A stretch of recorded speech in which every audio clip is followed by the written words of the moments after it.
Revision sheet के questions करने से पहले एक टर्म पर बात करते हैं और वो है percentage strength and volume strength. In fact ये दो टर्म्स हैं जो कि concentration of hydrogen peroxide solutions को मेजर करने के काम आती हैं। हाइड्रोजन पेरोक्साइड सॉल्यूशंस की कॉन्सेंट्रेशन मोलैलिटी के अलावा percentage strength and volume strength के टर्म्स में भी रिप्रेजेंट की जाती हैं। तो ये टर्म्स आपने हाइड्रोजन चैप्टर में पढ़ी होंगी, इसके बारे में ब्रीफली बात कर लेते हैं। Strength of hydrogen peroxide solution, ये टर्म्स स्पेसिफिकली हाइड्रोजन पेरोक्साइड के सॉल्यूशंस के कॉन्सेंट्रेशन के लिए ही डिफाइन किए गए हैं। वैसे परसेंटेज स्ट्रेंथ वर्ड ऐसा है जो और भी केसेस में डिफाइन हो सकता है। ज्यादा मुश्किल टर्म्स नहीं है, पर बस डेफिनेशन अच्छे से याद रहनी चाहिए, ध्यान रहनी चाहिए, डेफिनेशन को लेकर क्लैरिटी होनी चाहिए मन में।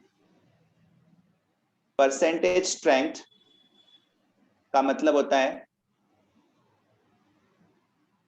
कि कितना grams of hydrogen peroxide present है for every 100 grams of solution. Percentage strength means grams of hydrogen peroxide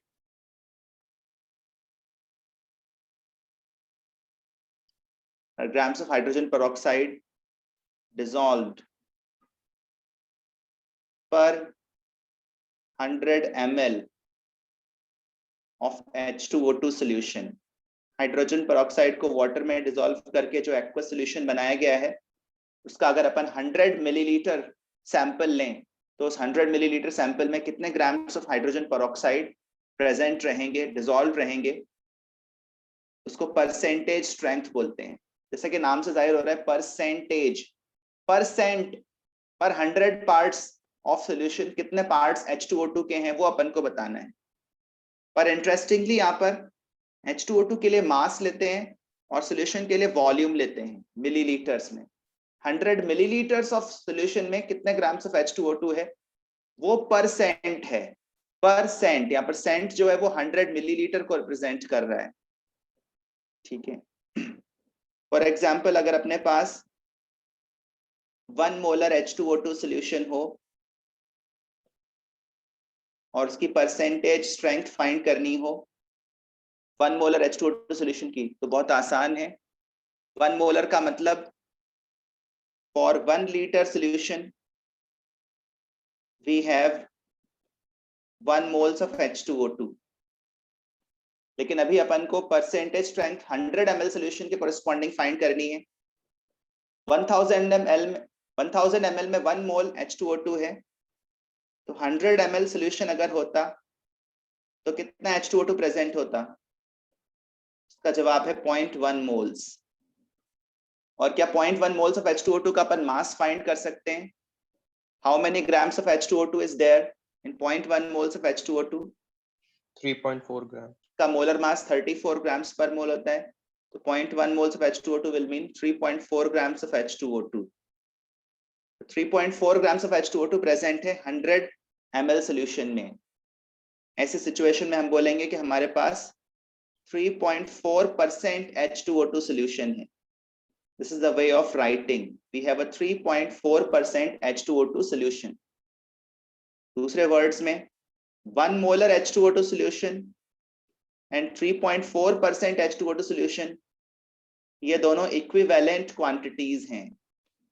1 molar H2O2 solution की स्ट्रेंथ 3.4% होती है।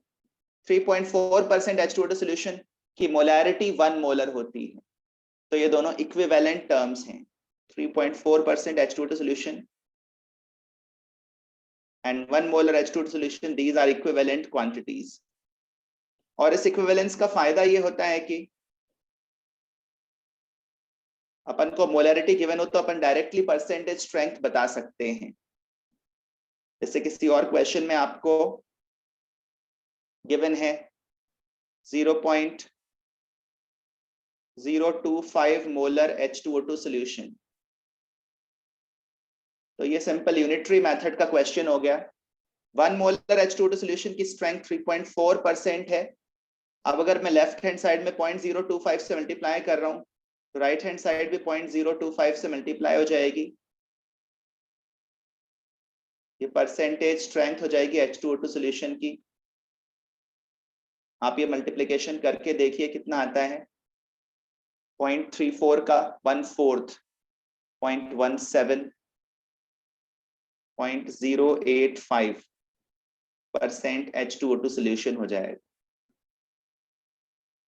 ऐसे ही अगर कभी दे रखा है कि अपने पास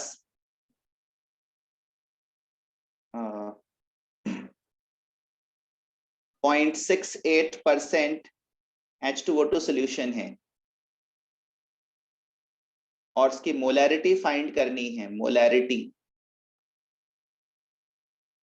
तो यहां से आप इस रिलेशन से एक सिंपल कन्वर्जन फैक्टर बना सकते हो जिससे आप परसेंटेज को मोलैरिटी में बदल पाएंगे।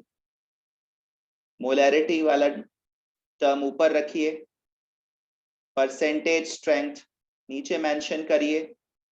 ये एक कन्वर्जन फैक्टर बन गया। डियोन, इस तरह का कन्वर्जन फैक्टर बनाना समझ में आता है? yes, बस ये यूनिट कन्वर्जन के काम आएगा। डिवीजन करिए और आप देखेंगे ये 0.2 मोलर है। तो मोलैरिटी का परसेंटेज स्ट्रेंथ में कन्वर्जन कभी पूछा जा सकता है। उसके लिए अपन ये इक्विवेलेंस अगर ध्यान रखें तो काम चल जाएगा। तो ये तो हुई परसेंटेज स्ट्रेंथ। एक दूसरी स्ट्रेंथ H2O2 सॉल्यूशंस के लिए डिफाइन की जाती है, उसको बोलते हैं वॉल्यूम स्ट्रेंथ। स्ट्रेंथ का मतलब कॉन्सेंट्रेशन से ही होता है। जिस सॉल्यूशन की कॉन्सेंट्रेशन ज्यादा होती है ना उसको अपन स्ट्रॉन्ग सॉल्यूशन बोलते हैं। तो इसी वजह से ये वॉल्यूम स्ट्रेंथ, परसेंटेज स्ट्रेंथ, ये वर्ड्स आते हैं। जितनी ज्यादा कॉन्सेंट्रेशन होगी उतनी ही स्ट्रेंथ ऑफ द सॉल्यूशन ज्यादा मानी जाएगी। Volume strength, volume strength refers to the liters of oxygen gas that can be liberated at STP from the decomposition of hydrogen peroxide, from the complete decomposition of hydrogen peroxide in a 1 liter solution, in a 1 liter solution। Volume strength की definition को clarity से समझना जरूरी है, ये थोड़ा difficult है percentage strength के मुकाबले। वॉल्यूम स्ट्रेंथ वो वॉल्यूम है, वो लीटर्स हैं ऑक्सीजन गैस के जो कि लिबरेट होंगे एसटीपी कंडीशंस में। एसटीपी कंडीशंस तो समझते हो ना, 0 degree Celsius temperature and 1 atmosphere pressure. वैसे नए कन्वेंशन में एसटीपी का प्रेशर 1 बार माना जाता है, लेकिन अभी भी जो 22.4 लीटर अपन यूज करते हैं ना वो 1 एटमॉस्फेयर के कॉरेस्पॉन्डिंग वैल्यू है। ठीक है, तो वो पुराना कन्वेंशन और पुरानी वैल्यूज अभी भी यूज में आ रही है। कितने लीटर ऑक्सीजन गैस लिबरेट होगी H2O2 के डिकम्पोजिशन से? अगर इसका 1 लीटर सोल्यूशन लिया जाए, 1 लीटर सोल्यूशन में जितना भी H2O2 है वो डिकम्पोज कर जाए तो कितने लीटर ऑक्सीजन गैस लिबरेट होगी? इसके लिए आपको ये रिएक्शन पता होनी चाहिए कि एक्वस मीडियम में हाइड्रोजन पेरोक्साइड स्लोली डिकम्पोज होता है।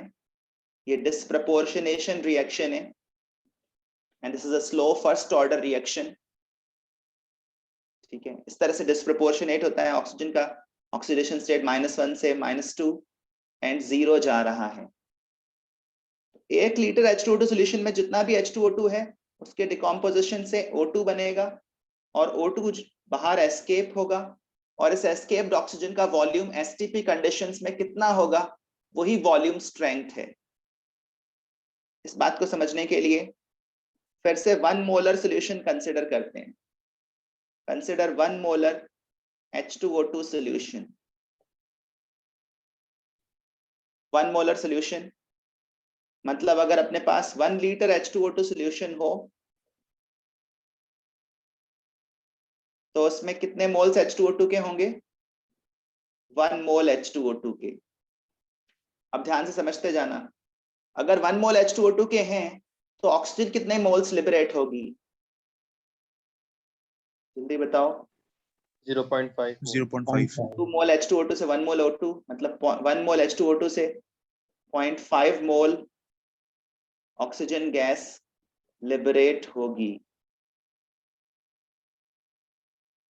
और 0.5 मोल ऑक्सीजन गैस अगर बाहर निकली और वो एसटीपी कंडीशंस में कलेक्ट की गई, 0 डिग्री सेल्सियस और 1 एटमॉस्फेयर प्रेशर कंडीशंस रखते हुए इसको कंटेनर में कलेक्ट किया, तो इतने वॉल्यूम ऑफ ऑक्सीजन गैस का, इतने मोल्स ऑफ ऑक्सीजन गैस का वॉल्यूम क्या होगा एसटीपी पर? 11.2।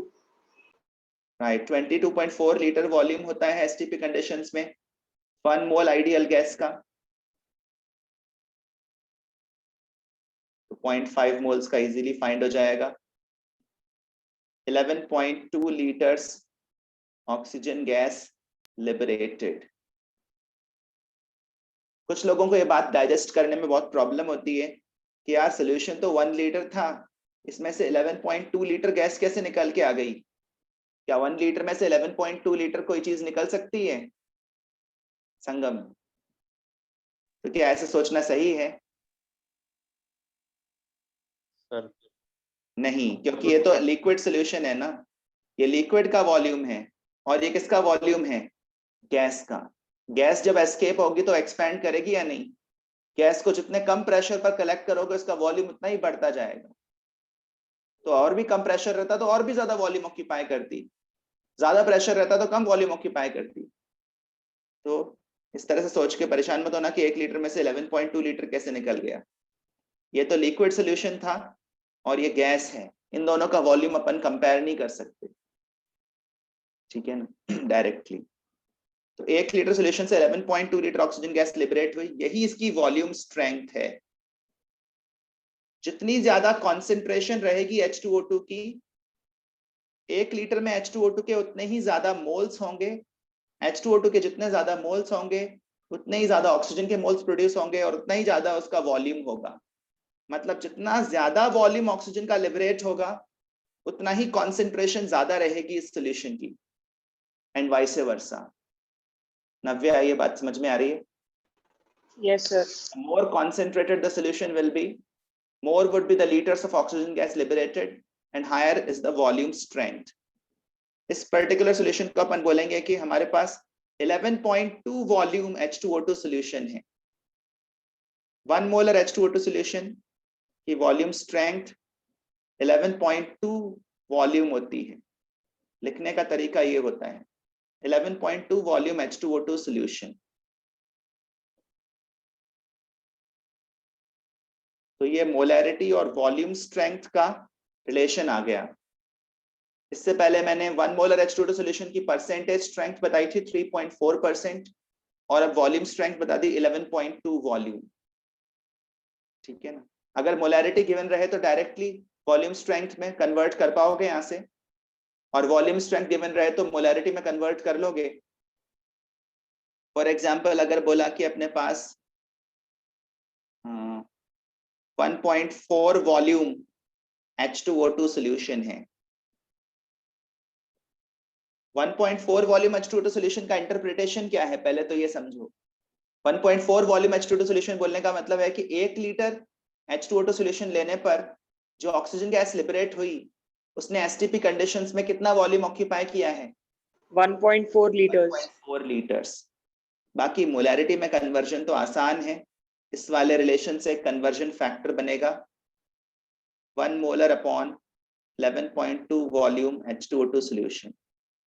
That will give the molarity of H2O2 solution, which is represented in square brackets.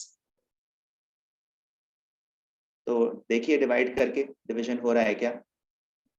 14 से ये 8 टाइम्स कैंसिल हो रहा है, तो आप देखेंगे 0.125 मोलर आएगा। कर लोगे ना इस तरह के कन्वर्जन्स? मोलैरिटी गिवन रही तो परसेंट वॉल्यूम स्ट्रेंथ से मोलैरिटी, मोलैरिटी से परसेंटेज स्ट्रेंथ, इसी के अराउंड क्वेश्चन आएगा अगर आएगा तो। जैसे ये question, calculate the volume strength. Calculate the volume strength of 5% hydrogen peroxide solution and another solution which is 1.5 normal H2O2 solution. Try करते हैं। यहाँ पर तो परसेंटेज स्ट्रेंथ दे रखी है, कोई प्रॉब्लम नहीं है, एकदम बेसिक से भी जाए तो भी कर सकते हैं। 5% H2O2 सॉल्यूशन का इंटरप्रिटेशन क्या निकालोगे? यही इंटरप्रिटेशन है कि 100 ml सॉल्यूशन में कितने ग्राम्स H2O2 है? 5 ग्राम्स। तो कृपया बताएं 1 लीटर सॉल्यूशन में, 1 लीटर के लेवल पर आ जाते हैं, 1 लीटर सॉल्यूशन में कितने ग्राम्स H2O2 होगा? 50 ग्राम। 50 ग्राम्स। क्या इस H2O2 को हम मोल्स में बदल पाएंगे? क्या वहां से अपन O2 के मोल्स फाइंड कर पाएंगे और फिर O2 का वॉल्यूम Yes, भी yes. फाइंड कर लेंगे क्या? Yes, sir. वही वॉल्यूम स्ट्रेंथ होगी। जल्दी से फाइंड करके बताइए।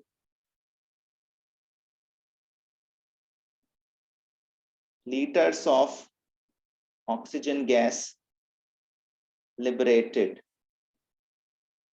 एट STP, अगर STP कंडीशंस रहती तो 50 ग्राम H2O2 है।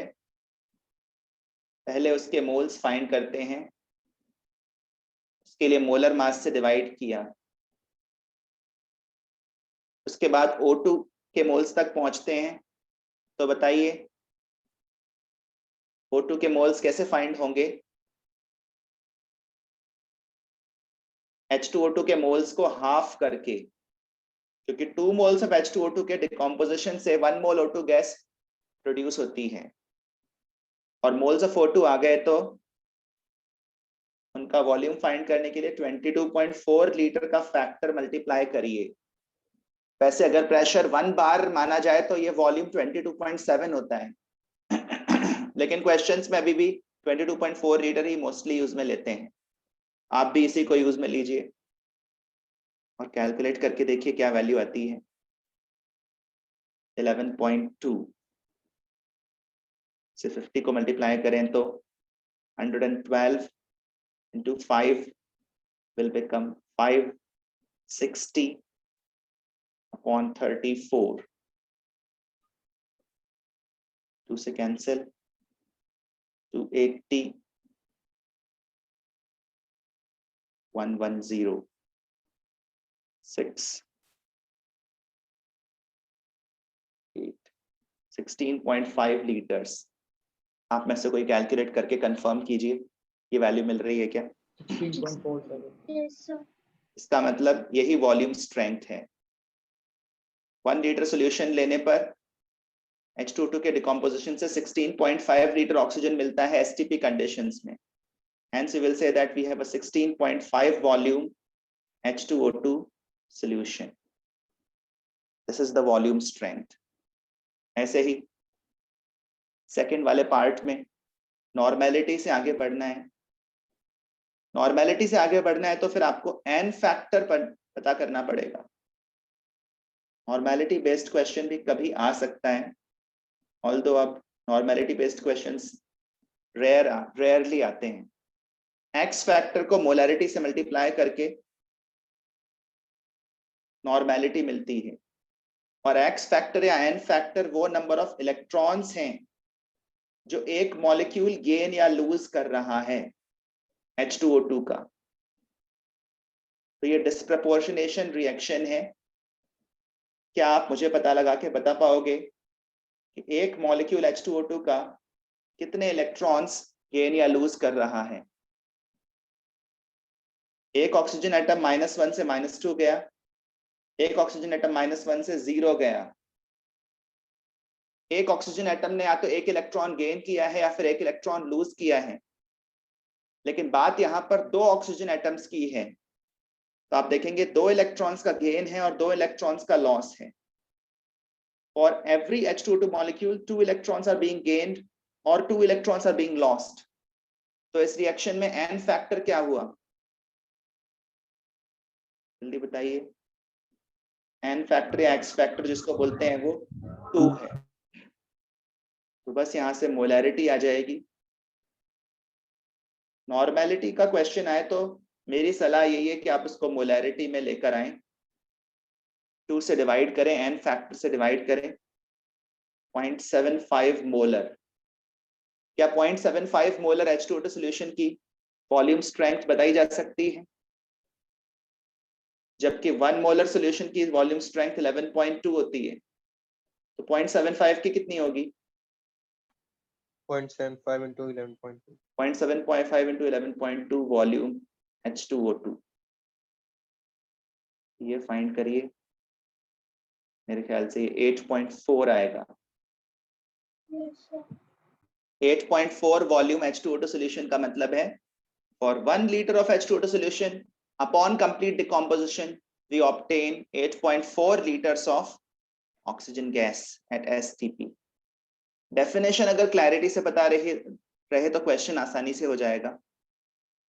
डेफिनेशन में ही कंफ्यूज हो गए तो प्रॉब्लम आ जाएगी। एक और सिंपल एग्जांपल, अगर ऐसा क्वेश्चन आ जाए ऑब्जेक्टिव में, कैलकुलेट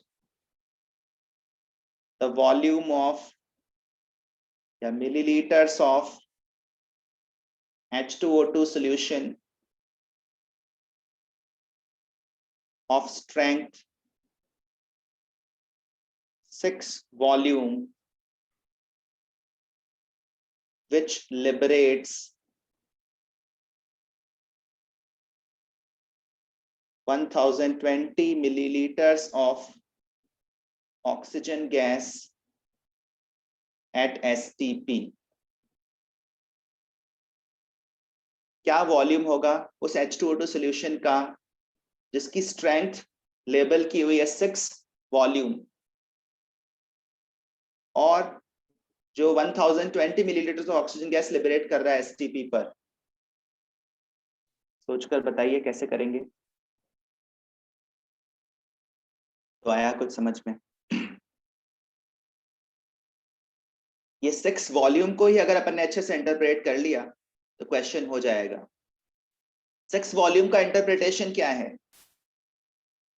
अगर अपने पास 1 लीटर H2O2 सॉल्यूशन रहे, 6 वॉल्यूम का इंटरप्रिटेशन ये है कि अगर अपने पास 1 लीटर H2O2 सॉल्यूशन रहे तो अपन को कितने लीटर ऑक्सीजन गैस मिलेगी? 6 liters। 6 litre oxygen gas at STP।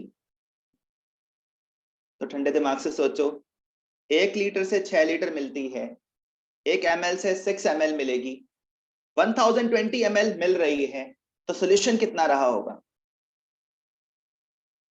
और एक तरीके से समझाता हूं, जितना H2O2 लेते हैं उसकी 6 गुना ऑक्सीजन मिलती है, जितनी ऑक्सीजन मिलती है उसका 1/6 सॉल्यूशन होता है। अभी ऑक्सीजन 1020 मिली है तो सॉल्यूशन कितना होगा? 170 ml. उसका 1/6। ये बात समझ में आ रही है? सो 1 ml ऑक्सीजन गैस अगर लिबरेट हुई तो 1/6 ml H2O2 सॉल्यूशन अपने पास था। 1020 ml एक्चुअली लिबरेट हुई है, तो 1020 दोनों तरफ मल्टीप्लाई करें। यूनिटरी मेथड इसी को बोलते हैं, सेम नंबर दोनों तरफ मल्टीप्लाई करना होता है। एक इक्विवेलेंस रिलेशन के दोनों तरफ सेम नंबर मल्टीप्लाई करना होता है, और ये आ रहा है 170। 170 ml H2O2 सॉल्यूशन लेकर चलेंगे तो उसकी 6 टाइम्स ऑक्सीजन गैस इतनी आएगी, 1020। तनिष्क, ये क्वेश्चन समझ में आ रहा है क्या? Yes sir. बस लैंग्वेज अगर अपन समझ पा रहे हैं तो क्वेश्चन आसान होगा, अदरवाइज डिफिकल्ट भी लग सकता है। बस यही है, 2-3 बेसिक क्वेश्चंस कर लीजिए and that would make you comfortable. ऐसे ही एक कोएगुलेशन पावर नाम की क्वांटिटी है, उसकी डेफिनेशन अच्छे से समझ लीजिएगा कि कितने millimoles of coagulating agent required होता है for 1 litre of solution, 1 litre of colloidal solution, उसको कोएगुलेट करने के लिए। तो ये सब डेफिनेशंस आपको क्लैरिटी से पता रखनी पड़ेंगी और लास्ट के दिनों में ये सब अच्छे से रिवाइज करनी पड़ेंगी ताकि माइंड में कोई कंफ्यूजन ना रहे। चलिए अब इस शीट की तरफ आते हैं। फर्स्ट क्वेश्चन, AgNO3 ऐड किया गया एक ऐसे सॉल्यूशन में जिसमें क्लोराइड, ब्रोमाइड, कार्बोनेट और आर्सेनेट आयंस प्रेजेंट थे और चारों की कॉन्सेंट्रेशन बराबर है। कौन सा कंपाउंड पहले प्रेसिपिटेट होगा? ऐसे क्वेश्चन हमने किए हुए हैं, शायद टेस्ट में भी आए हुए हैं। कैसे डिसाइड करोगे कौन पहले प्रेसिपिटेट होगा? सॉल्युबिलिटी सबसे कम होगी। सॉल्युबिलिटी से डायरेक्टली जाना थोड़ा सा सही नहीं रहेगा। बस ये फाइंड करो कि QSP को KSP के बराबर लाने के लिए कितना Ag प्लस रिक्वायर्ड होता है। जब अपन AgNO3 ऐड करेंगे तो Ag प्लस की कॉन्सेंट्रेशन सोल्यूशन में बढ़ने लगेगी और बढ़ते बढ़ते QSP की वैल्यू KSP के बराबर आ जाएगी। उसके बियॉन्ड फिर प्रेसिपिटेशन स्टार्ट हो जाएगा। तो आपको यही फाइंड करना है कि किसका प्रेसिपिटेशन करवाने के लिए सबसे कम सिल्वर आयंस चाहिए और किसका प्रेसिपिटेशन करवाने के लिए सबसे ज्यादा सिल्वर आयंस चाहिए। AgBr के लिए KSP ये है और ब्रोमाइड आयन की कॉन्सेंट्रेशन ये है। AgBr के प्रेसिपिटेशन को स्टार्ट करवाने के लिए सिल्वर आयन की कॉन्सेंट्रेशन की मिनिमम रिक्वायरमेंट है KSP अपॉन Br माइनस, वो अगर आप फाइंड करोगे तो 5 × 10⁻⁻12 मोलर आएगी। ऐसे ही AgCl के लिए, AgCl के सैचुरेटेड सॉल्यूशन तक पहुंचने के लिए सिल्वर आयन की कॉन्सेंट्रेशन रिक्वायर्ड है KSP upon chloride ion concentration, वो 1.8 × 10⁻⁹ आएगा। क्या आप सोच पाते हो? लेकिन सिल्वर कार्बोनेट के लिए ऑब्जर्व करिए, फॉर्मूला यूनिट में 2 सिल्वर आयंस हैं, तो KSP के एक्सप्रेशन में सिल्वर आयन की कॉन्सेंट्रेशन का स्क्वायर आएगा KSP upon carbonate ion concentration का स्क्वायर रूट लेना पड़ेगा, तब सिल्वर आयन की कॉन्सेंट्रेशन मिलेगी। अगर आप नंबर्स प्लग करेंगे इसमें तो आपको ये क्वांटिटी मिलेगी जिसका स्क्वायर रूट लेना पड़ेगा, तो 9 × 10⁻⁻6 मोलर आ जाएगा। ऐसे ही सिल्वर आर्सेनेट के लिए सिल्वर आयन की कॉन्सेंट्रेशन का cube KSP upon arsenate ion concentration होगा, विच इज 0.1। यहां पर अपन को क्यूब रूट लेना पड़ेगा। जब आप ऐसा करेंगे तो 1 × 10⁻⁻7 मोलर वैल्यू आएगी। तो ये 4 कैलकुलेशंस, 4 कॉन्सेंट्रेशंस हमको दे रही है। सिल्वर ब्रोमाइड के लिए, सिल्वर क्लोराइड के लिए, सिल्वर कार्बोनेट के लिए और सिल्वर आर्सेनेट के प्रेसिपिटेशन के लिए ये रिक्वायरमेंट है। अब सवाल यह है कि कौन पहले प्रेसिपिटेट होगा? क्या आप उसका जवाब बता सकते हैं? जिसकी कॉन्सेंट्रेशन मिनिमम रिक्वायर्ड है Ag प्लस जिसके प्रेसिपिटेशन के लिए सबसे कम सिल्वर आयंस रिक्वायर्ड है वो पहले प्रेसिपिटेट होगा। और सबसे लास्ट में कौन प्रेसिपिटेट होगा? मैक्सिमम रिक्वायरमेंट है जिसके लिए सबसे ज्यादा सिल्वर आयन कॉन्सेंट्रेशन रिक्वायर्ड है, और वो कौन सा कंपाउंड है? Ag2CO3. Ag2CO3 will precipitate last and AgBr will precipitate first. इसके लिए सबसे कम concentration of silver ions required है, इसका सैचुरेशन सबसे पहले अचीव होगा। ठीक है, सेकेंड क्वेश्चन ट्राई करें। नॉर्मली नॉन मेटल्स के साथ ऑक्सीजन जो है -2 ऑक्सीडेशन स्टेट शो करता है, सिर्फ फ्लोरीन के साथ ही -2 ऑक्सीडेशन स्टेट शो नहीं करता, या खुद के साथ जुड़ा हुआ तब नहीं करता। अगर कोई यहाँ पर सोचे कि ऑक्सीजन एटम्स का ऑक्सीडेशन स्टेट -2 है, तो सल्फर एटम्स का ऑक्सीडेशन स्टेट क्या हो जाएगा?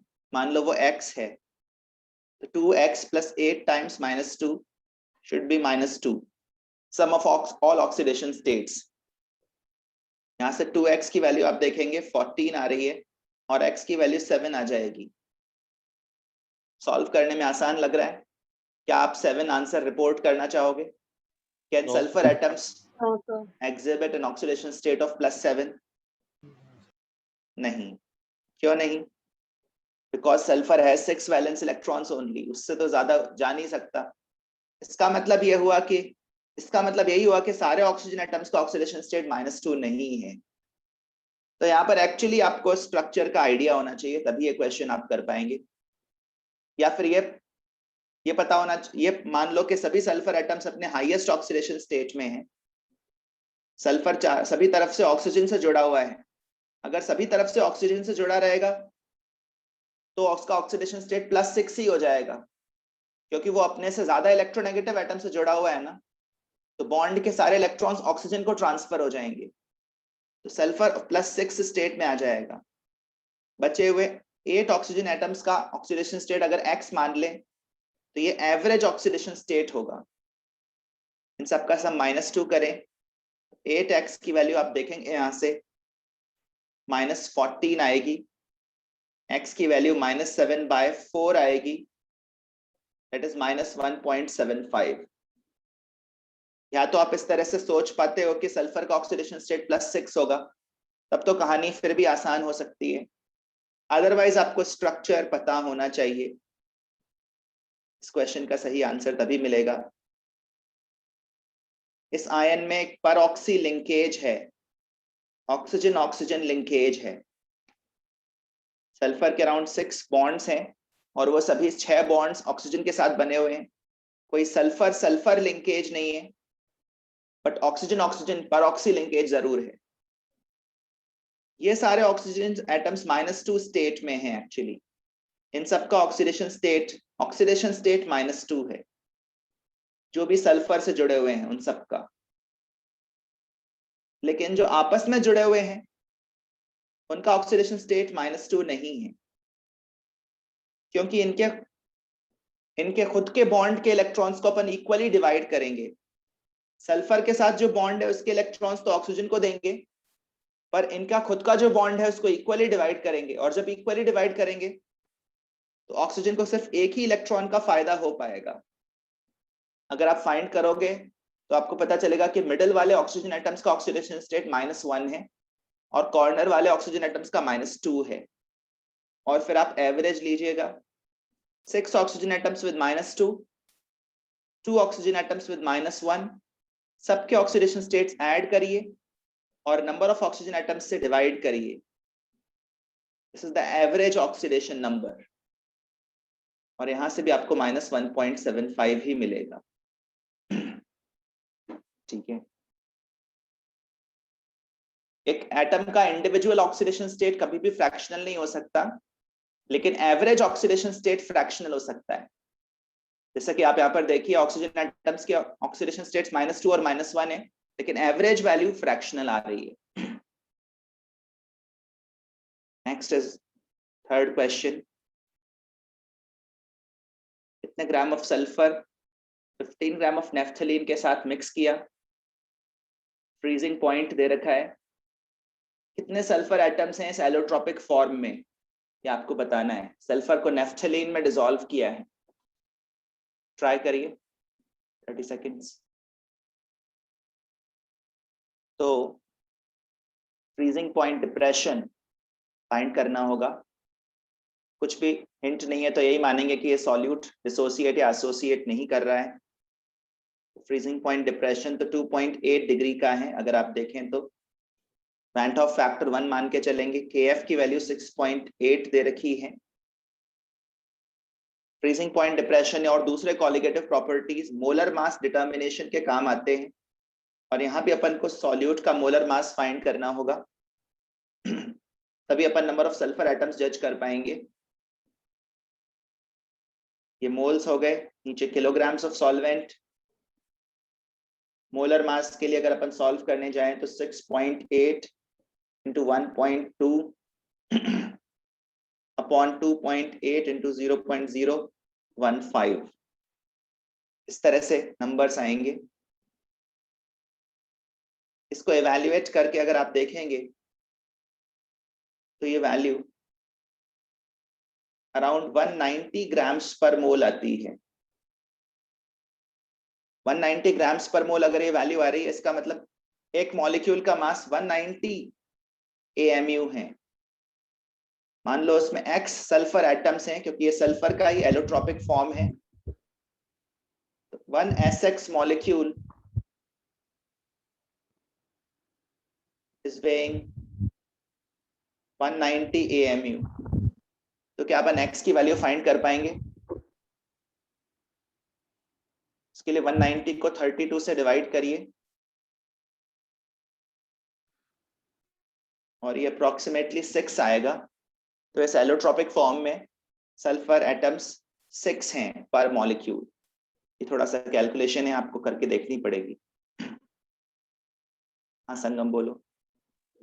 सर अब इस क्वेश्चन को पढ़ के मैंने सबसे पहले इंटरप्रिटेशन ये निकाला कि हमें इसमें वेंट ऑफ फैक्टर से जाना होगा, क्योंकि मुझे लगा कि वो एसोसिएट कर रहा होगा या डिसोसिएट कर रहा होगा, तो तभी तो उसका अलग आएगा नंबर सल्फर एटम्स का। तो नहीं, सल्फर एटम्स अलग अलग मॉलिक्यूलर फॉर्म्स होते हैं सल्फर के भी। S6 मॉलिक्यूल्स भी एग्जिस्ट करते हैं, S2 मॉलिक्यूल्स भी एग्जिस्ट करते हैं, S8 मॉलिक्यूल्स भी एग्जिस्ट करते हैं। तो आप मोलर मास फाइंड करोगे तभी पता चलेगा कि एक मॉलिक्यूल में कितने सल्फर एटम्स हैं। ठीक है ना? ओके, तो उसको एक अलग ही एंटिटी की तरह ट्रीट करते हमने किया है। हाँ, उसका मोलर मास फाइंड किया और फिर वहां से सल्फर एटम्स फाइंड किए। Okay sir. कुछ हिंट देता, अदरवाइज तो क्वेश्चन में डिसोसिएशन एसोसिएशन था। Fourth question. तो कुछ लोग सोच रहे थे कि टाइट्रेशन बेस्ड एक दो क्वेश्चंस कराए जाएं, ऑल्दो रिक्वायरमेंट नहीं है, लेकिन फिर भी एक ये क्वेश्चन है जो टाइट्रेशन की प्रोसेस पर बेस्ड है। टाइट्रेशन भी एक केमिकल रिएक्शन होती है एसेंशियली, जिसमें अपन एक अननोन कॉन्सेंट्रेशन फाइंड करते हैं। ठीक है, एक 1.2 ग्राम सैंपल था आयरन ओर का, जो Fe3O4 से मिलकर बना था। Fe3O4 था उसमें, बट ऑब्वियसली इम्प्योरिटीज भी होंगी। इसको एसिड में डिसॉल्व किया गया और जितना भी आयरन था इसके अंदर उसको Fe2+ में बदल दिया गया। फिर सॉल्यूशन को H2SO4 से एसिडिफाई करके KMnO4 के साथ रिएक्शन करवाई गई। Fe2+ की KMnO4 से रिएक्शन करवाई गई और KMnO4 इतने मिलीलीटर KMnO4 की रिक्वायरमेंट थी एंड पॉइंट तक पहुंचने के लिए। एंड पॉइंट का मतलब जहां पर टाइट्रेशन रोकनी होती है, जहां पर रिएक्शन पूरी हो गई होती है। एक्सपेरिमेंटली हम यहीं पर रुकना चाहते हैं। ठीक है, जहां पर टाइट्रेशन कंप्लीट हो चुकी है उस स्टेज को बोलते हैं एंड पॉइंट। तो Fe2+ जब पूरा खत्म हो जाएगा, KMnO4 उसको पूरा कंज्यूम कर लेगा, तो उस सिचुएशन को अपन बोलेंगे एंड पॉइंट। इसके बाद अपन को बताना है कि Fe3O4 और में कितना परसेंट था। तो यहाँ पर एक तो अपन को इनऑर्गेनिक केमिस्ट्री का इतना आइडिया होना चाहिए कि MnO4- और Fe2+ की रिएक्शन अगर होगी तो क्या प्रोडक्ट्स बनेंगे, ये अपन आइडेंटिफाई कर पाए एसिडिक मीडियम में। ये तो आपके लिए ज्यादा मुश्किल नहीं होना चाहिए। MnO4- एसिडिक मीडियम में किस में कन्वर्ट होगा? Mn2+। और Fe2+ तो ऑक्सीडाइज होने वाला है, परमैंगनेट आयन ऑक्सीडाइजिंग एजेंट है। Fe2+ ऑक्सीडाइज होकर किस में कन्वर्ट होगा? 3+। Fe3+। ये एक रिडॉक्स रिएक्शन है और इसको आप बस इतना बैलेंस करिए कि नंबर ऑफ इलेक्ट्रॉन्स बैलेंस हो जाएं। मैंगनीज +7 से +2 जा रहा है, आयरन +2 से +3 जा रहा है। How many electrons is one iron atom losing and how many electrons one permanganate ion is gaining? 5 electrons, 1 electron. बस ये इलेक्ट्रॉन्स बैलेंस कर लीजिए, उससे ज्यादा बैलेंसिंग रिक्वायर्ड नहीं है, बस इतना बैलेंसिंग काफी है। 5 फेरस आयंस कंज्यूम होते हैं विद 1 परमैंगनेट आयन। अब मेरा सवाल ये है कि अगर आपको परमैंगनेट आयन कितना कंज्यूम हुआ ये पता है, तो क्या अपन फेरस आयंस कितने कंज्यूम हुए वो पता लगा सकते हैं? Yes sir. और फिर वहां से अपन Fe3O4 के अमाउंट तक भी पहुंच सकते हैं। ट्राई करिए। ये है वॉल्यूम, ये है molarity. Moles of permanganate ions upon 1 equals moles of ferrous ions upon 5. 40 ml into 0.03 molar, इसको 5 से मल्टीप्लाई करेंगे तो मोल्स ऑफ फेरस आयंस मिलेंगे। मोल्स ऑफ फेरस आयंस अगर आप फाइंड करेंगे ये सारा मल्टीप्लिकेशन करके 1.2 इंटू 5 6 मिलीमोल्स आ रहे हैं। इतना आयरन है हमारे ओर में। क्या इसकी मदद से हम ये बता सकते हैं कि Fe3O4 के कितने मोल्स होंगे? ठंडे दिमाग से सोचो। Fe के मोल्स पता चल गए तो क्या Fe3O4 के मोल्स पता चल सकते हैं? हाँ, डेफिनेटली पता चल सकते हैं। देखो, एक Fe3O4 के यूनिट में कितने आयरन एटम्स हैं? 3 है ना। तो Fe3O4 का 1 मोल लेंगे तो 3 मोल आयरन होगा। ऐसे ही Fe के 6 मोल्स हैं तो Fe3O4 के कितने मोल्स होंगे? 18 मिलीमोल्स। नहीं नहीं नहीं, Fe3O4 के मोल्स तो 1/3 होंगे ना। आयरन के मोल्स 3 गुना होते हैं, लेकिन Fe3O4 के मोल्स आयरन के कंपैरिजन में 1/3 होंगे। सोचो होंगे या नहीं? Yes sir. वो 2 मिलीमोल्स हो गए। इसको आप मास में बदल लीजिए और फिर परसेंटेज फाइंड कर लीजिए। मास ऑफ Fe3O4 के मोलर मास से मल्टीप्लाई करें, अगर आप फाइंड करेंगे तो वो 232 आएगा। 464 मिलीग्राम्स इतना Fe3O4 है इतने सैंपल में। इतना और अपन ने लिया, उसमें 464 मिलीग्राम्स Fe3O4 है 1200 मिलीग्राम के सैंपल में। मतलब बाकी इम्प्योरिटीज हैं।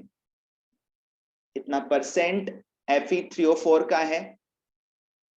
वो मास ऑफ Fe3O4 को ओर के मास से डिवाइड करके 100 से मल्टीप्लाई करने पर मिलेगा। तो देखिए ये कितना आता है, 232 116।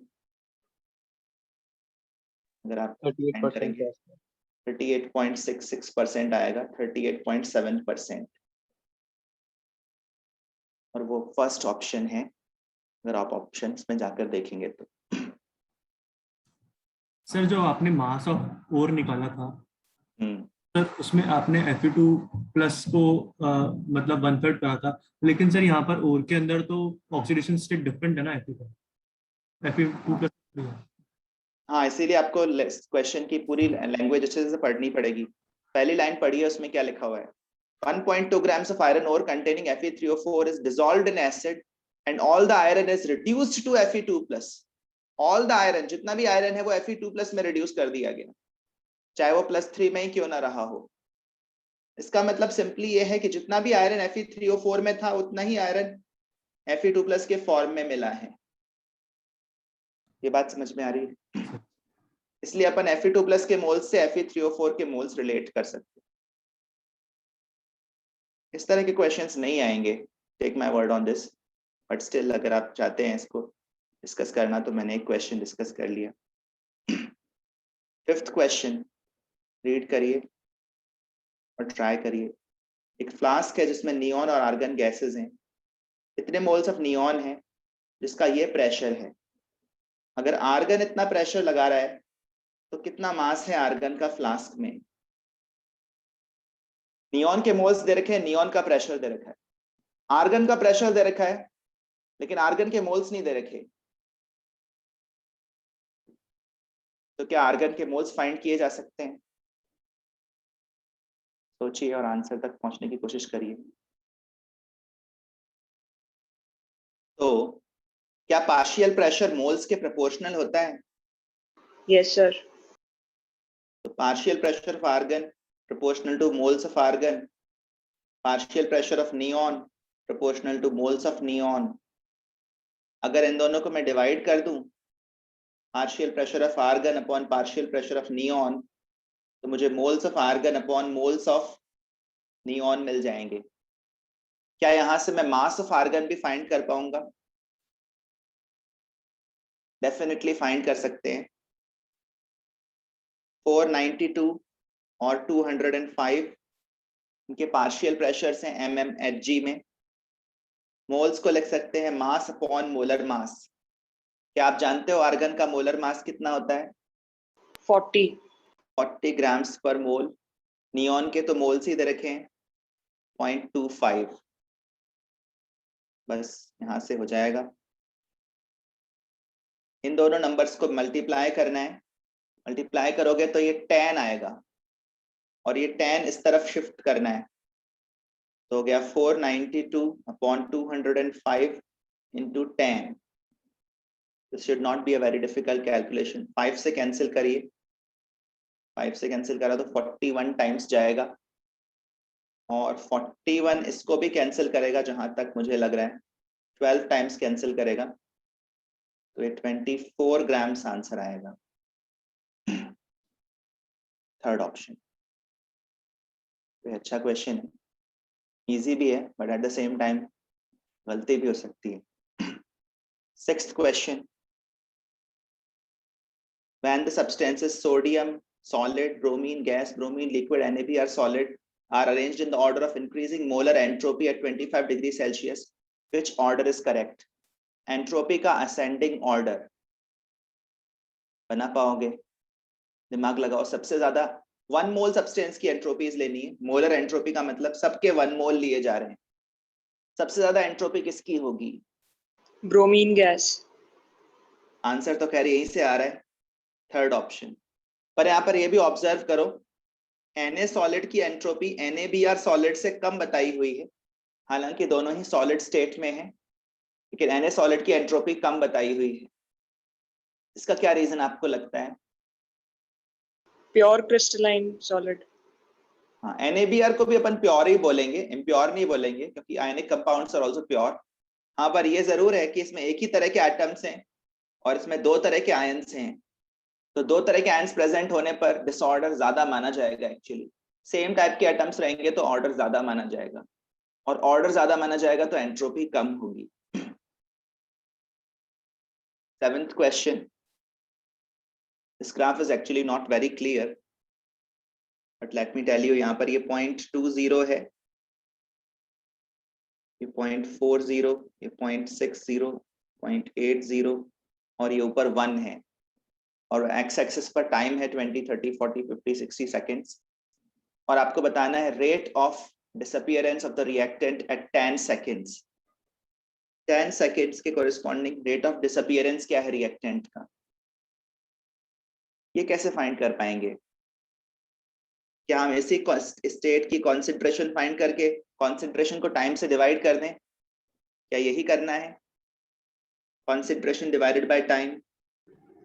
तो कुछ लोग क्या करते हैं कि इसी स्टेज की कॉन्सेंट्रेशन फाइंड कर लेते हैं और उनको लगता है कि वो 0.5 है, 0.5 मोलर कॉन्सेंट्रेशन है और 10 सेकेंड टाइम है, 0.5 को 10 से डिवाइड कर दो 0.05 आ रहा है, और वो ऑप्शन में भी दिख रहा है।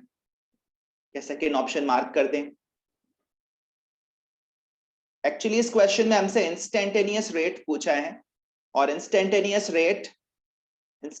रेट कैसे मिलता है? टेंजेंट से। तो स्लोप ऑफ द टेंजेंट से।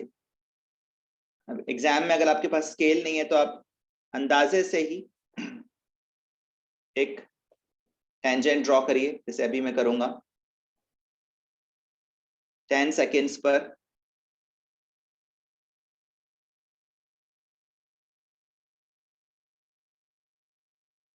स्ट्रेट लाइन जैसा कुछ बनाने की कोशिश करिए, और उस स्ट्रेट लाइन को आगे पीछे एक्सटेंड करते हुए वाई एक्सिस और एक्स एक्सिस को कट कराइए।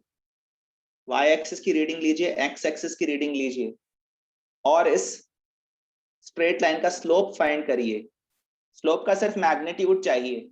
अच्छा बताओ, इस स्ट्रेट लाइन का स्लोप पॉजिटिव है या नेगेटिव है? नेगेटिव।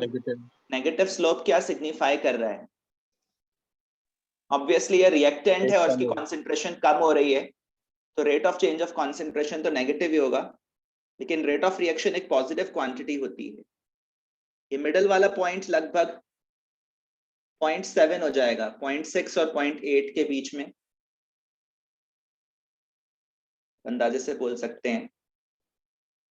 ये कॉन्सेंट्रेशन 0.7 मोलर है और ये टाइम ड्यूरेशन लगभग 30 सेकेंड्स का है, तो यही instantaneous rate of change of concentration है। इसका सिर्फ मैग्नीट्यूड ले रहा हूं, मतलब पॉजिटिव क्वांटिटी ले रहा हूं। और अगर अपन डिवीजन करें तो ये 2.3 into 10 to the power -2 आ रहा है according to this simple analysis. हालांकि ऐसा कोई एग्जैक्ट ऑप्शन नहीं दिख रहा है, पर जो क्लोजेस्ट दिख रहा है वो मार्क करना चाहिए। Which option looks closest to you? First. First option. ठीक है, तो जब तक अच्छे से स्लोप नहीं बनाएंगे स्केल यूज करके तब तक तो थोड़ा एरर तो रहेगा ही। स्केल यूज करेंगे तो एरर कम रहेगा, लेकिन फिर भी अंदाजे से भी कैलकुलेट करना आना चाहिए। 8th क्वेश्चन, Ka दे रखा है, pH बताना है, ये तो आसान है। अच्छा, इस तरह के वीक एसिड्स के लिए direct hydronium ion concentration find करने का कोई फॉर्मूला बता सकते हो? Under root K to C under naught. Root K/C0। तो वहां से अपन तो pH तक ही पहुंच जाएंगे, रेंज बताने की भी आवश्यकता नहीं, अपन तो pH ही फाइंड कर सकते थे। स्क्वायर रूट बता पाओगे क्या आएगा? 5 into 10 to the power -12, इसका सॉरी 10 to the power -12 का स्क्वायर रूट -6, और यहाँ से pH लॉग लेंगे, माइनस का साइन लगाएंगे तो ये 6 - log 5 हो जाएगा। इतनी तो प्रैक्टिस हो जानी चाहिए अब लिखने की। और ये 5.3। कौन सा ऑप्शन मार्क करोगे? Second. Second option. दो ऑप्शंस तो स्ट्रेट अवे वैसे रिजेक्ट हो रहे थे, कौन से दो? Third and fourth. Third and fourth, वो तो नहीं हो सकता pH, क्योंकि सोल्यूशन एसिड का है। 9th question, which pair of solutions forms a buffer when equal volumes of each are mixed? So this is not very new, decide करके देखिए। क्या फर्स्ट केस में बफर बनेगा? No No, sir. sir. HCl NaOH, no chance of a buffer. क्या second case में बनेगा? Yes, sir. Acidic acid है और ये NaOH है, ये तो स्ट्रॉन्ग बेस और वीक एसिड हो गया, बन सकता है क्या? Yes, sir. बन सकता है। कैसे बचेगा, कैसे बनेगा? पहले रिएक्शन करवा दूंगा। क्योंकि यहाँ पर रिएक्शन होगी वीक एसिड और स्ट्रॉन्ग बेस की, जो कि लगभग 100% फॉरवर्ड जाती है, और इक्वल वॉल्यूम लेने के बाद ये भी ध्यान रखना कॉन्सेंट्रेशंस हाफ हो जाती हैं। कॉन्सेंट्रेशंस हाफ होने के बाद रिएक्शन को 100% आगे की तरफ ले जाइए, तो कौन बचेगा? ACOH acid. OH minus almost खत्म हो जाएगा, जीरो तो नहीं लिख सकते, क्लोज टू जीरो, और ACO माइनस उतना ही बन जाएगा। क्या ये बफर का कॉम्बिनेशन बन रहा है? Yes, sir. एक वीक एसिड और उसका conjugate base, this is a buffer. Third वाले केस में भी बफर बन सकता था, सोचो कब बन सकता था, किसको ज्यादा होना चाहिए था? Ammonia. अमोनिया को ज्यादा होना चाहिए था, पर है नहीं, यहाँ नहीं बनेगा। और फोर्थ वाले केस में भी बनेगा क्या? नहीं sir. बनेगा। नहीं, No, अमोनिया sir. को ज्यादा होना चाहिए था। Second option is correct.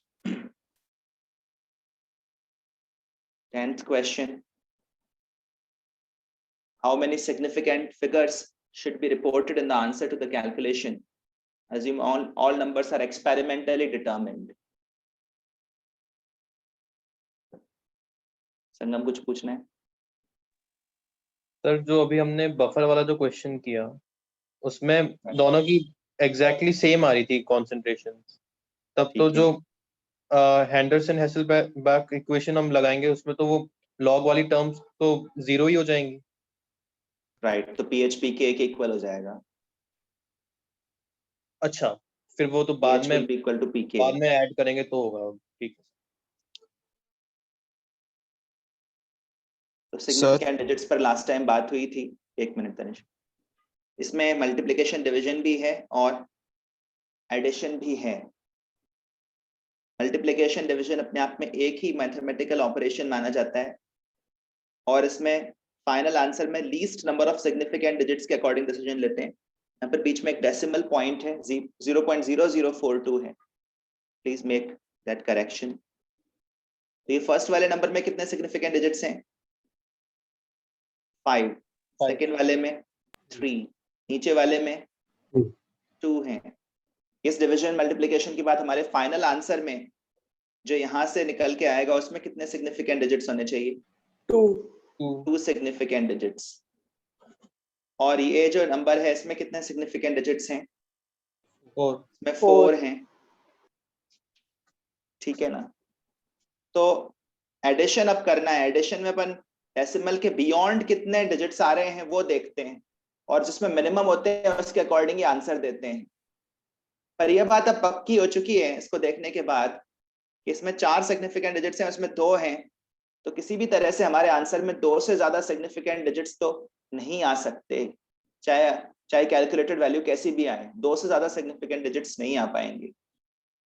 ठीक है, तो कैलकुलेशन करने की एक्चुअली जरूरत नहीं है, कैलकुलेशन करने मत बैठ जाना, फर्स्ट ऑप्शन मार्क करना है यहाँ पर। ठीक है, बहुत इजी कैलकुलेशन होती तो कर भी लेते, यहाँ पर कैलकुलेशन करना पर्पस नहीं है, स्मार्टली डिसीजन लेना पड़ेगा। 11th question, the major product in the following reactions is, decide करिए। तो ये तो नया प्रोफाइल नहीं होगा आपके लिए। सबसे पहले तो ये एल्कीन प्रोटोनेट होगा, इधर की तरफ इलेक्ट्रॉन क्लाउड शिफ्ट होगा, H+ एब्स्ट्रैक्ट होगा और पॉजिटिव चार्ज रिंग के जस्ट बाहर वाले कार्बन पर आ जाएगा। जब भी ऐसी सिचुएशन हो 3, 4, 5 मेंबर्ड रिंग के जस्ट आउटसाइड कार्बोकेटायन बने, तो हमेशा क्या करना होता है? Invariably major product ring expansion से मिलेगा। 1, 2, 3, 4, 5, 6 रिंग एक्सपेंशन। रिंग एक्सपेंशन से तो आप वाकिफ हैं। इधर से बॉन्ड टूटेगा और ये दोनों इलेक्ट्रॉन लेकर ये कार्बन इधर जाके बॉन्ड बनाएगा, 6 मेंबर्ड रिंग बनेगी। क्लैरिटी के लिए आप यहाँ भी नंबरिंग कर लीजिए और सोचिए फर्स्ट नंबर के कार्बन पर क्या आ जाएगा? ये वाला group, methyl group. Second number के कार्बन पर भी methyl group. Third, fourth, fifth, sixth पर कुछ भी नहीं है। ये भी सोचिए पॉजिटिव चार्ज कौन से कार्बन पर आ जाएगा? सेकेंड नंबर के कार्बन पर पॉजिटिव चार्ज आएगा। और इसके बाद क्योंकि हीटिंग इन्वॉल्व है तो यहाँ से डीप्रोटोनेशन होगा और more stable alkene major product के तौर पर मिलेगी। Fourth option is correct. Identify कर लिया था। 12th question, consider the reaction sequence given below। ये टर्शरी ब्यूटाइल ब्रोमाइड है, OH- H2O। ये तो सब्स्टिट्यूशन रिएक्शन है, पर आप देख रहे हैं 3 डिग्री एल्काइल हैलाइड है तो ये SN1 पाथ फॉलो कर रहा है। 3 डिग्री एल्काइल हैलाइड्स में SN2 रिएक्शन नहीं होती है, ये फर्स्ट ऑर्डर रिएक्शन है। और ये अल्कोहलिक मीडियम में OH- है। अल्कोहलिक मीडियम में OH- यूज करने से इनवेरिएबली एलिमिनेशन करवाते हैं, और आप देख रहे हैं ये E2 पाथ से हो रहा है, सेकेंड ऑर्डर रिएक्शन है। इसके बाद कौन सा स्टेटमेंट सही है? Changing the base from OH- to RO- will have no effect on reaction 2। ये रेट के बारे में बेसिकली पूछ रहा है। अगर हम हाइड्रोक्साइड की जगह एल्कोक्साइड यूज करते तो रिएक्शन 2 के रेट पर कोई फर्क पड़ता? हाँ या ना? Yes, sir. डेफिनेटली फर्क पड़ता है। यहाँ पर तो बेस की स्ट्रेंथ इंपॉर्टेंट है। OH- के मुकाबले alkoxide ions even stronger bases हैं और वो रेट ऑफ रिएक्शन को बढ़ाएंगे, तो ये स्टेटमेंट तो सही नहीं है।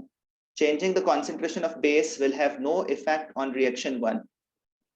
OH- की जगह कोई और बेस लेंगे तो रिएक्शन 1 जो ये पर्टिकुलर रिएक्शन, इसके रेट पर कोई फर्क नहीं पड़ेगा।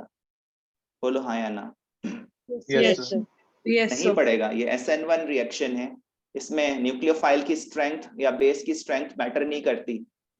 ठीक है, क्योंकि वो रेट डिटर्मिनिंग स्टेप में शामिल नहीं है, तो ये स्टेटमेंट सही है। बाकी भी पढ़ लेते हैं। Doubling the concentration of base will double the rate of both the reactions. Doubling the concentration of base will double, दोनों का रेट डबल करेगा क्या? No, नहीं, sir. Second reaction का. सेकेंड का। Changing the concentration of base will have no effect on reaction 2, ये भी गलत है। यहाँ पर तो बेस की कॉन्सेंट्रेशन डबल करने से रेट डबल हो ही रहा है। सेकंड स्टेटमेंट सही है। 13th question, this is again a familiar profile. Total number of monohalogenated organic products in the following reaction, including stereoisomers. Try करें. I'm giving you 30 seconds. सबसे पहले तो आपको यहाँ पर simplest optically active alkene identify करना होगा। एल्कीन है तो obviously carbon carbon double bond तो होगा ही। सिंपलेस्ट है तो इसका मतलब ये है कि अपन को सबसे कम कार्बन एटम्स रखने हैं, मिनिमम रखने हैं, और ऑब्वियसली एक्टिव भी बनाना है, ऑप्टिकली एक्टिव। मतलब एक ऐसा sp3 हाइब्रिड कार्बन है जिसमें 4 डिफरेंट ग्रुप्स लगे हुए हैं, इनमें से एक ग्रुप ऑब्वियसली ये होना चाहिए और दूसरा ग्रुप हाइड्रोजन होना चाहिए, क्योंकि अपन सबसे सिंपल एल्कीन के बारे में सोच रहे हैं। उसके बाद उससे बड़ा ग्रुप लगाना पड़ेगा CH3, और CH3 लगा दिया तो उससे बड़ा ग्रुप लगाना पड़ेगा CH2CH3। ठीक है ना, अपन स्मॉलेस्ट ग्रुप्स लगाने की कोशिश कर रहे हैं, तो स्मॉलेस्ट तो हाइड्रोजन है, फिर मिथाइल है, फिर इथाइल है, और ये तो लगाना ही पड़ेगा। पहले फिर इसका अपन हाइड्रोजिनेशन कर रहे हैं। हाइड्रोजिनेशन एल्कीन वाली साइट पर होगा। 1 2 3 4 5 कार्बन की चेन मिल रही है, जिसमें थर्ड नंबर के कार्बन मिथाइल ग्रुप लगा हुआ है। क्या ये कंपाउंड अभी ऑप्टिकली एक्टिव है? नो सर, बिल्कुल नहीं, इसमें कोई कायरल सेंटर नहीं है। उसके बाद हैलोजिनेशन कर रहे हैं, हीटिंग करें या सनलाइट यूज करें, ये एक फ्री रेडिकल मैकेनिज्म होता है, आप जानते हैं। और यहाँ पर अपन को देखना पड़ेगा कितने डिफरेंट साइट्स पर रिएक्शन हो सकती है। यहाँ पर हो सकती है, अच्छा यहाँ पर और यहाँ पर करना एक ही बात है क्या? यस सर, यहाँ पर और यहाँ पर करना एक ही बात है। ये एक डिफरेंट साइट है और ये एक डिफरेंट साइट है, तो कितनी डिफरेंट साइट्स हैं जहां पर हैलोजिनेशन हो सकता है? 4 डिफरेंट साइट्स। एक बार यहाँ पर करिए, ये कर दिया तो मॉलिक्यूल में कहीं कई कायरल सेंटर जनरेट हुआ क्या? Yes, sir. Carbon No, number ये हो 3rd. गया, ये एक ही कायरल सेंटर डेवलप हुआ, तो कितने आइसोमर्स मिल जाएंगे? 2. 1 पेयर ऑफ एनेंशियोमर्स, या सिंपली 2 लिख देते हैं। दूसरी सिचुएशन में अगर मैं यहाँ हैलोजिनेशन कर दूं तो मॉलिक्यूल में कहीं कायरल सेंटर डेवलप हुआ क्या? Yes, sir. Second or third carbon. In fact 2 chiral centres develop हुए। 2 कायरल सेंटर्स के साथ इस मॉलिक्यूल के कितने स्टीरियो आइसोमर्स पॉसिबल होंगे? 4. 4, 2 to the power 2। फिर अगर अपन मिडल में करें तो क्या कोई स्टीरियो सेंटर डेवलप हुआ, कोई chiral centre? No, No, sir. sir. नहीं। और अगर अपन यहाँ कॉर्नर पर करें तो कोई कायरल सेंटर डेवलप हुआ क्या? No, sir.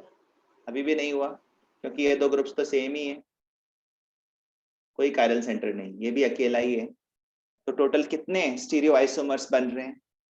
2 + 4 + 1 + 1। Total number of isomers including stereo isomers is, it should be 8। ठीक है। 14th क्वेश्चन रीड करें। An organic compound, molecular formula C6H12O2। Molecular formula देखकर डिग्री ऑफ अनसैचुरेशन या डबल बॉन्ड इक्विवेलेंस का पता लगाना इंपॉर्टेंट होता है। क्या आप बता सकते हैं इस फॉर्मूला में क्या डबल बॉन्ड इक्विवेलेंस है? 1, मतलब या तो एक रिंग या फिर एक डबल बॉन्ड। ठीक है। हाइड्रोलाइज किया H2SO4 से, जिससे कि बना कार्बोक्सिलिक एसिड और एक अल्कोहल। इससे जाहिर हो गया कि ओरिजिनल कंपाउंड क्या था? एस्टर। हाइड्रोलिसिस के बाद एसिड और अल्कोहल दे रहा है, तो ये एस्टर था। ठीक है। सी जो है वो वाइट टर्बिडिटी देता है इमीडिएटली, ये इमीडिएटली वर्ड इंपॉर्टेंट है, and treated with anhydrous zinc chloride and concentrated HCl। In fact 3 degree alcohol होगा, ये समझ में आ रहा है, और 3 डिग्री अल्कोहल्स के साथ कैटलिस्ट यूज करने की जरूरत भी नहीं होती, वो वैसे ही रिएक्ट करते हैं फास्ट। इमीडिएटली टर्बिडिटी आने का मतलब जो अल्कोहल बना है वो कौन से डिग्री का है? 3 degree. 3 degree. 3 degree alkyl part है जो ऑक्सीजन से जुड़ा हुआ है, बस यही आपको आइडेंटिफाई करना है। Second कौन option. सा हो जाएगा? Second option. Second option. Second यहाँ से option. अपन को जो एल्कोक्सी ग्रुप मिलेगा वो 3 डिग्री अल्कोहल क्रिएट करेगा। चलिए 15th क्वेश्चन, एक कंपाउंड P है जिसका ब्रोमिनेशन किया, मतलब इलेक्ट्रोफिलिक एरोमेटिक सब्स्टिट्यूशन, FeBr3 की प्रेजेंस में इलेक्ट्रोफिलिक एरोमेटिक सब्स्टिट्यूशन होगा। एक सिंगल आइसोमर बिना, जिसको हीट करने पर सोडा लाइम के साथ टॉलुइन मिला। सोडा लाइम के साथ हीट करने पर क्या होता है? Decarboxylation, Decarboxylation. एक कार्बन की कमी हो जाती है, कार्बन डाइऑक्साइड का लॉस हो जाता है। इनफैक्ट अगर आप चारों ऑप्शंस देखें, इसका डीकार्बोक्सिलेशन करें, इसका करें, इसका करें या फिर इसका करें, चारों के ही डीकार्बोक्सिलेशन से टॉलुइन मिल जाएगा। सोचो मिल जाएगा या नहीं? Yes, sir. मिल Yes. जाएगा। तो ये दूसरा जो हिस्सा है इंफॉर्मेशन का, ये तो हमारे काम नहीं आया। बस एक ही part of the information useful है कि एक सिंगल आइसोमर मिलता है। ठीक है, सिंगल आइसोमर मिलता है तो ऑब्वियसली डी आंसर नहीं हो सकता। कौन सा ऑप्शन सही लग रहा है सिंगल आइसोमर के लिए? Second. Second option. Second. Second option में तो ये मेटा डायरेक्टिंग ग्रुप है, ये ऑर्थो पैरा डायरेक्टिंग ग्रुप है, ये दो साइड्स अवेलेबल हैं और ये दोनों साइड्स एक जैसी ही हैं, तो यहाँ से सिंगल आइसोमर मिलेगा। ठीक है, हाँ नव्या बोलो।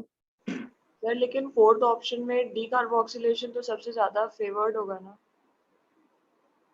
डीकार्बोक्सिलेशन तो इन सब में ही हो जाएगा, पर उसके बाद ये भी तो सोचो कि मल्टीपल प्रोडक्ट्स यहाँ पर मिल सकते हैं एक्चुअली। CH2COH कितना इलेक्ट्रॉन विड्रॉइंग है या रिलीजिंग, ये भी क्लेम करना थोड़ा मुश्किल है, लेकिन अगर ये ऑर्थो पैरा डायरेक्टिंग है तो फिर यहाँ पर 2 प्रोडक्ट्स मिल सकते हैं। Okay. ठीक है, बाकी डीकार्बोक्सिलेशन तो सबका ही हो जाएगा। मोस्ट सुटेबल ऑप्शन वैसे सेकंड है। 16th डिसाइड करें, एक सीक्वेंस ऑफ रिएक्शंस हैं आपके सामने, डिसाइड करिए। NaBH4 ग्रुप एल्डिहाइड्स और कीटोन्स के रिडक्शन के काम आता है, पर क्या ये कहना मेरा सही है कि जब डबल बॉन्ड CHO के साथ कॉन्जुगेशन में होता है तो NaBH4 carbon carbon double bond को भी रिड्यूस करता है? Yes, sir. ऐसा होता है ना, कीटोन के साथ होता है। कीटोन के साथ। पर इस क्वेश्चन में जिस तरह का सीक्वेंस दे रखा है, मेरे ख्याल से इस डबल बॉन्ड को रिड्यूस नहीं करना है। डबल बॉन्ड को रिड्यूस कर देंगे तो आगे वाली रिएक्शंस एक्चुअली नहीं हो पाएंगी। तो NaBH4 की मदद से सिर्फ एल्डिहाइड ग्रुप को रिड्यूस करिए, एक एलाइल अल्कोहल मिल जाएगा। फिर एलाइल अल्कोहल की SOCl2 से रिएक्शन कराइए, एलाइल क्लोराइड मिल जाएगा। ये तो है A, और उसके बाद इसकी रिएक्शन कराएं बेंजीन से AlCl3 के प्रेजेंस में, तो आप समझ रहे हैं ये फ्रीडल क्राफ्ट एल्काइलेशन है। यहाँ से एलाइल कार्बोकेटाइन बनेगा जो कि रेजोनेंस स्टेबलाइज्ड होता है, और वो एलाइल कार्बोकेटाइन जाके बेंजीन रिंग पर अटैच हो जाएगा।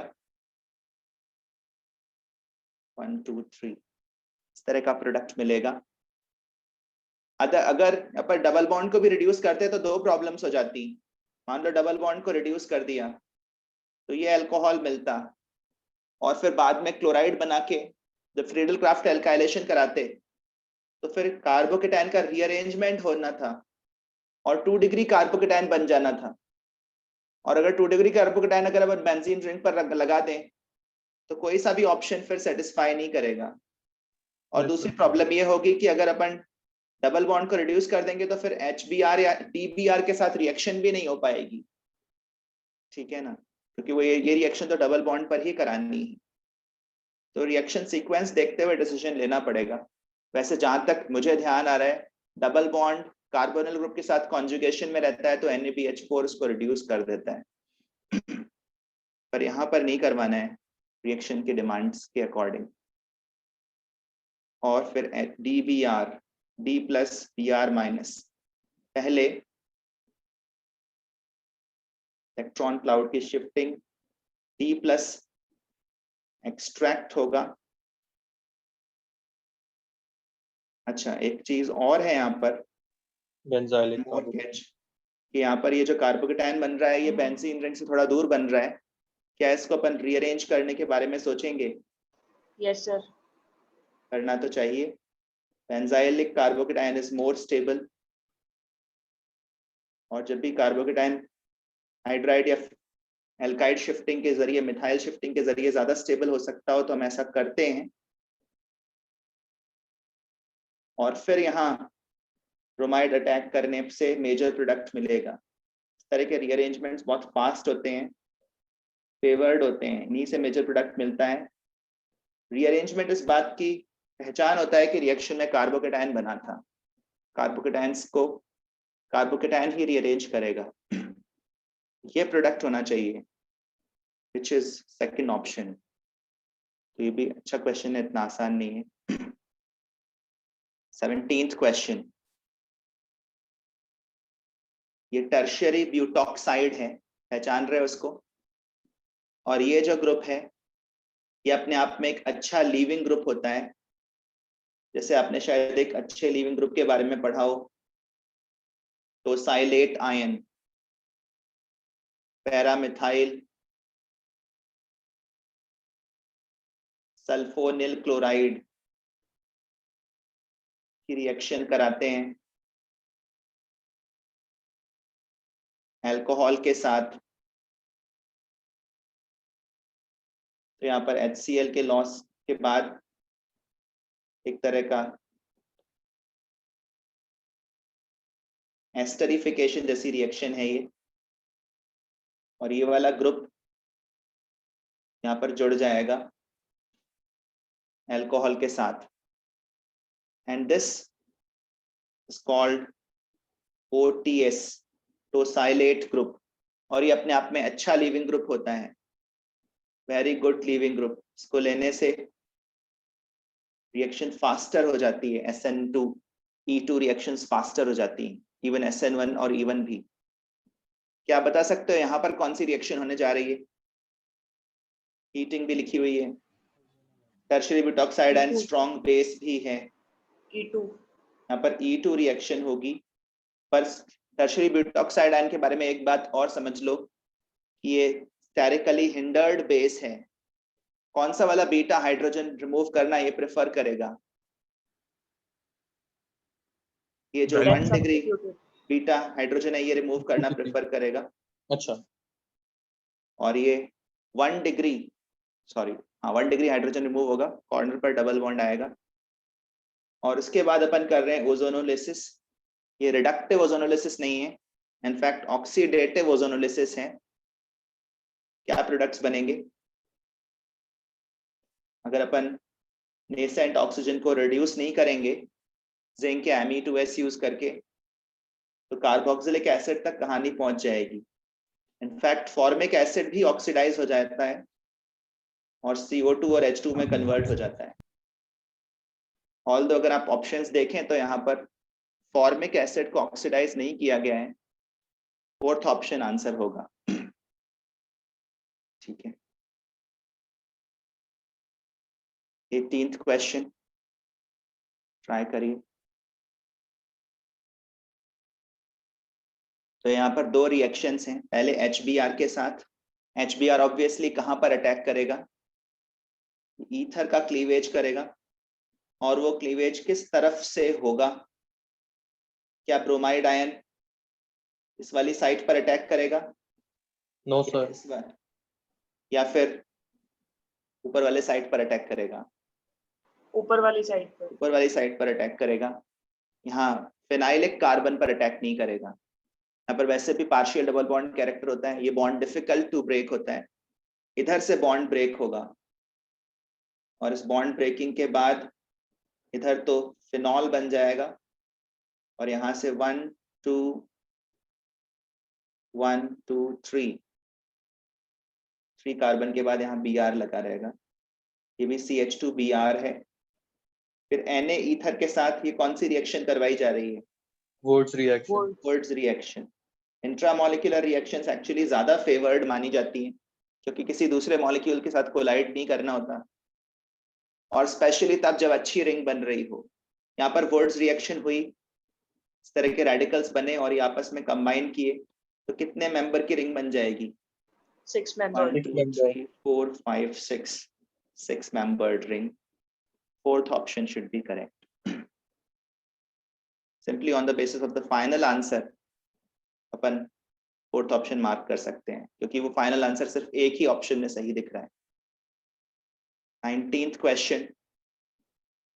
Arrange the following compounds in the increasing order of carbon OH bond length. मतलब कार्बन और ऑक्सीजन की बॉन्ड लेंथ देखनी है, कार्बन और ऑक्सीजन के बॉन्ड की लेंथ देखनी है, मिथेनॉल में, फिनॉल में और पैरा इथॉक्सी फिनॉल में।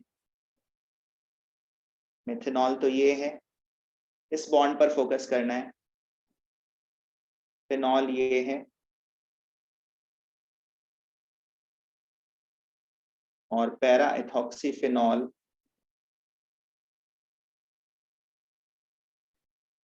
ये है। कार्बन का OH ग्रुप के साथ जो बॉन्ड बन रहा है उसकी लेंथ पर फोकस करना है। क्या आपको पता है कौन सा बॉन्ड लॉन्गर होगा इन दोनों केसेस में? Methanol. देखो यहाँ पर sp3 हाइब्रिडाइजेशन है, sp3 हाइब्रिड ऑर्बिटल वैसे भी लार्जर साइज होता है, ये कार्बन sp2 हाइब्रिड है, sp2 hybrid orbital smaller size होती है कंपैरेटिवली। पहली बात तो ये है।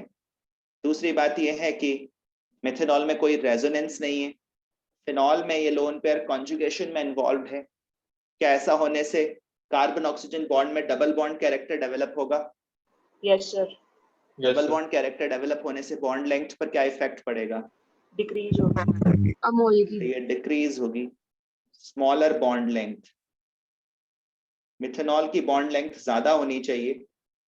इनफैक्ट यहाँ भी कुछ रेजोनेंस है, इससे भी मिथेनॉल की बॉन्ड लेंथ ज्यादा होनी चाहिए, मिथेनॉल सबसे आगे होना चाहिए। खुशी की बात यह है कि ऐसा सिर्फ एक ही ऑप्शन में है, इसलिए अपन डायरेक्टली आंसर मार्क कर पाएंगे। अदरवाइज इन दोनों में डिसाइड करने में थोड़ी प्रॉब्लम हो जाती, किसमें बॉन्ड लेंथ लॉन्गर है। ठीक है, शायद यहाँ पर 2 इलेक्ट्रॉन रिलीजिंग ग्रुप्स लगे हुए हैं, तो जब ये भी इलेक्ट्रॉन रिलीज करेगा तो OH की साइड से शायद उतना इलेक्ट्रॉन रिलीज नहीं होगा, तो यहाँ पर लेसर रेजोनेंस इफेक्ट हो सकता है फिनॉल के मुकाबले, और लेसर रेजोनेंस इफेक्ट होगा तो यहाँ पर बॉन्ड लेंथ लॉन्गर हो सकती है फिनॉल के कंपैरिजन में। पर ये सब चीजें अपन हाइंडसाइट में कह सकते हैं, डायरेक्टली क्लेम करना मुश्किल होगा। अभी तो ऑप्शन के जरिए इस फैक्ट को ध्यान रखिए, पैरा इथॉक्सीफिनॉल में बॉन्ड लेंथ ज्यादा है। 20th question. Most suitable reagent for the given conversion. इसमें कन्वर्जन हुआ क्या है ये देखिए, ये अमाइड था, ये अमाइड ही रहा, ये कीटो था, ये कीटो ग्रुप ही रहा, साइनाइड साइनाइड ही रहा, तो बदलाव कहाँ आया? आंखें खोल के अच्छे से देखें, ये COOH था और ये क्या हो गया? CH2OH। सिर्फ एसिड ग्रुप रिड्यूस हुआ है, ओनली एसिड ग्रुप रिड्यूस्ड। क्या ऐसा करने के लिए आपको कोई बेटर रिड्यूसिंग एजेंट पता है? Diborane. B2H6 डाइबोरेन, ये कार्बोक्सिलिक एसिड को रिड्यूस करने में स्पेशलिस्ट है। LiAlH4 तो इन सबको ही रिड्यूस कर देगा, स्ट्रॉन्गेस्ट रिड्यूसिंग एजेंट है इनमें से। और ये double carbon carbon double bonds को रिड्यूस करता है। हालांकि NCERT टेक्स्ट बुक में एक जगह लिखा हुआ है कि ये एल्डिहाइड्स को भी रिड्यूस कर देगा, कैटालिटिक हाइड्रोजनेशन, कार्बोनिल कंपाउंड्स को भी रिड्यूस करेगा, पर NCERT की ये बात सही नहीं है मेरे ख्याल से। ये सिर्फ double bonds, carbon carbon double bonds को रिड्यूस करेगा, NaBH4 एल्डिहाइड्स एंड कीटोन्स को। ठीक है, फर्स्ट ऑप्शन सही है सर। सिलेक्टिवली कार्बोक्सिलिक एसिड को रिड्यूस करेगा। हाँ तनिष्क बोलो। सर मैं पूछ रहा था कि जो H2PD कार्बन होता है वो किस किस को रिड्यूस कर सकता है? किस किस को रिड्यूस कर सकता है कहना थोड़ा मुश्किल है, बाकी सारे के बारे में तो मुझे पता नहीं है, पर ये जो है ना कार्बन कार्बन डबल बॉन्ड को रिड्यूस करता है मेनली, H2PD कार्बन, उसी के लिए इसका मेन यूज आता है। ठीक है ना, और एक होता है हाइड्रोजनेशन विद पैलेडियम BaSO4, ये ट्रिपल बॉन्ड को रिड्यूस करने के काम आता है।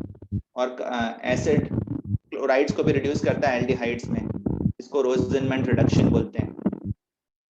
ठीक है, ये तो कार्बन कार्बन डबल बॉन्ड के लिए है, और भी कुछ जगह रिडक्शन करता है, ऐसा नहीं कि किसी जगह नहीं करता, कुछ कुछ जगह करता है,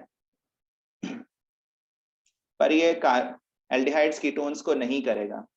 ऑल्दो एनसीईआरटी में ये चीज लिखी हुई है कि ये करता है, वो स्टेटमेंट सही नहीं है मेरे अकॉर्डिंग, फिर भी एनसीईआरटी ने लिखा है तो मान लेते हैं। हाँ संगम बोलो। सर जो डाइबोरेन है वो अमाइड को भी रिड्यूस करता है। यस सर, मेरे भी। तो अमाइड को रिड्यूस करता है। Yes sir. yes, sir, amide और ये कार्बोक्सिलिक एसिड। ओके, कह नहीं सकता, पर अमाइड कार्बोक्सिलिक एसिड्स के लिए तो बेस्ट है ये। Yes sir. और इस क्वेश्चन में तो इसी को मार्क करेंगे गिवन द ऑप्शंस। ठीक है, बाकी रिड्यूसिंग एजेंट्स की कहानी में क्लैरिटी बहुत जरूरी है, एक बार क्लैरिटी से सारे रिड्यूसिंग एजेंट्स रिवाइज कर लीजिएगा किस किस को कौन रिड्यूस करता है, उनके आगे टिक एंड क्रॉस लगा लीजिएगा, तो जिससे इस तरह के क्वेश्चंस इजीली हैंडल हो जाएं। ठीक है, फिलहाल आज के लिए अपन यहीं पर रुकते हैं।